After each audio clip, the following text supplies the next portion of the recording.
When I was young, I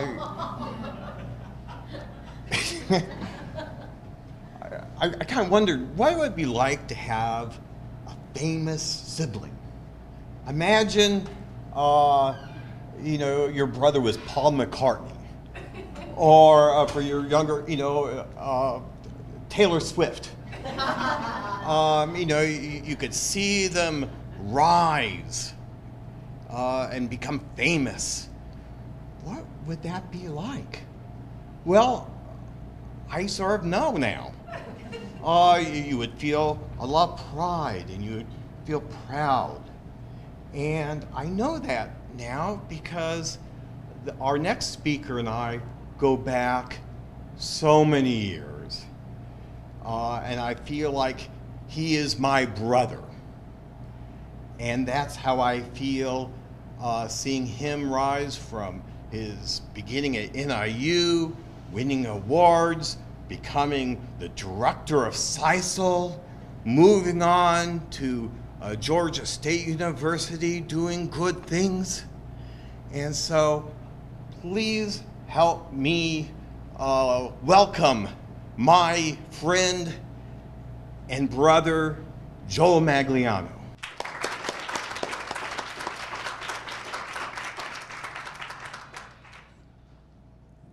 I'm very appreciative of this opportunity to speak. I have nothing planned, or I did have things planned, but Did I steal them all? yeah, you did.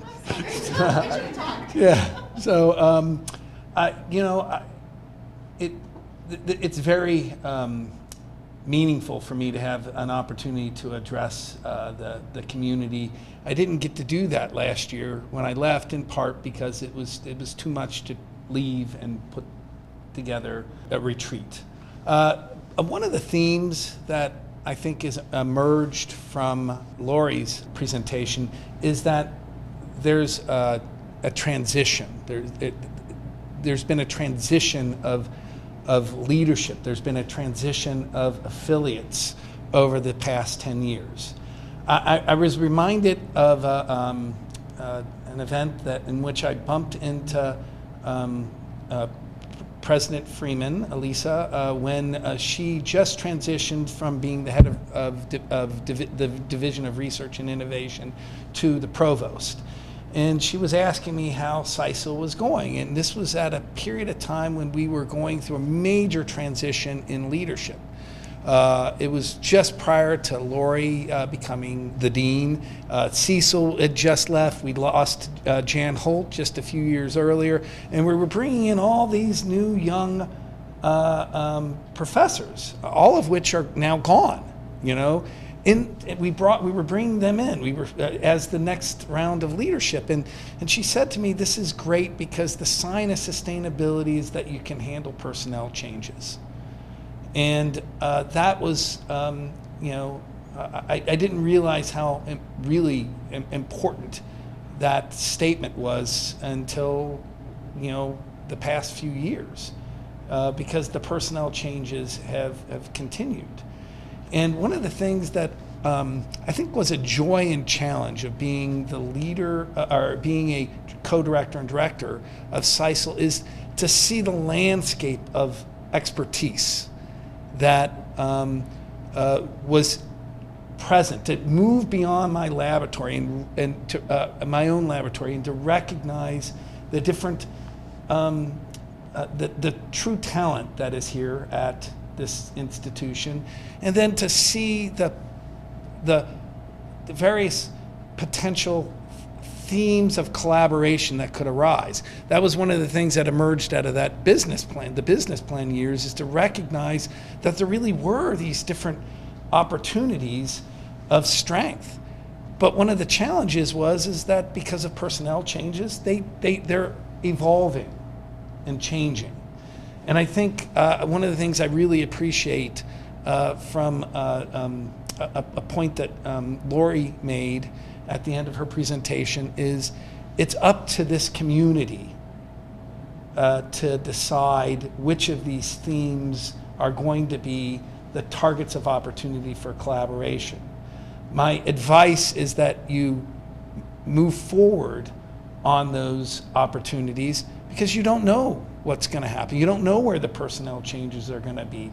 And you know what? If you make good on those opportunities, those personnel changes are less likely to happen.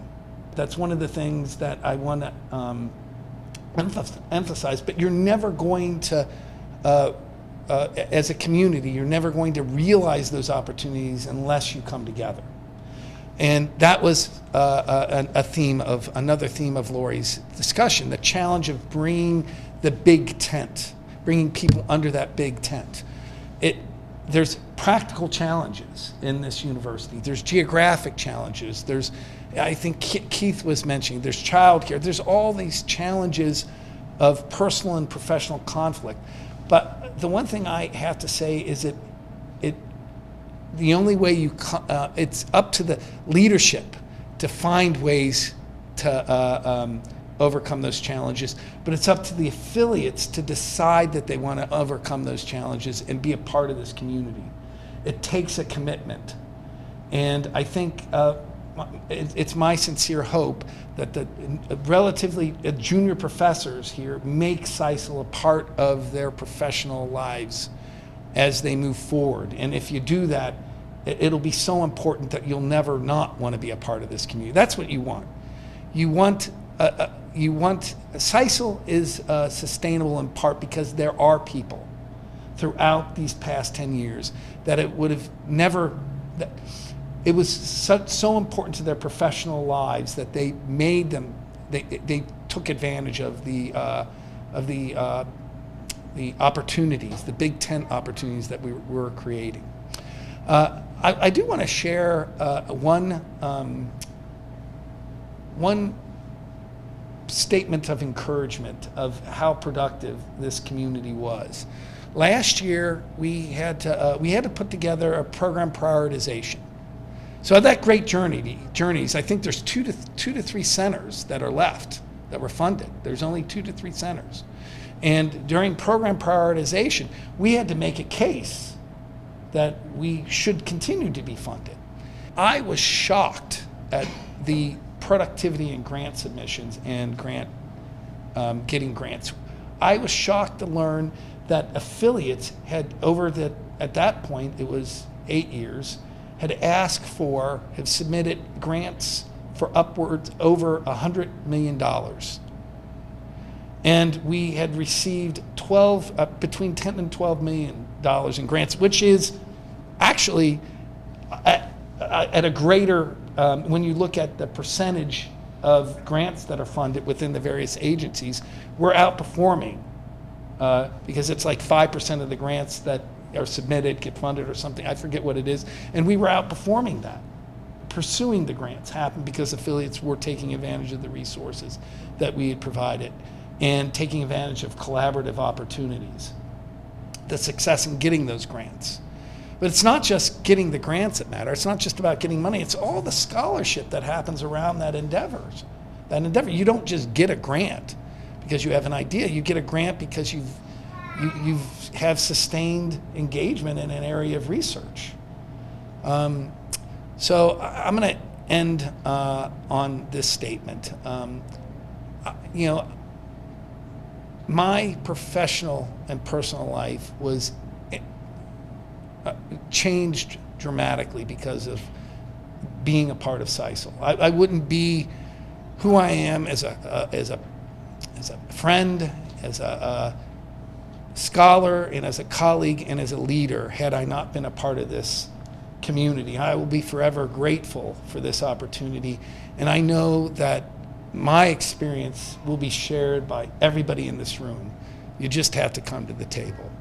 Because of Joe's mentorship and being part of CISLL, that I was able to submit an external grant too. So it was not funded this time, but I'm optimistic, and so I really appreciate everything that CISLL's doing.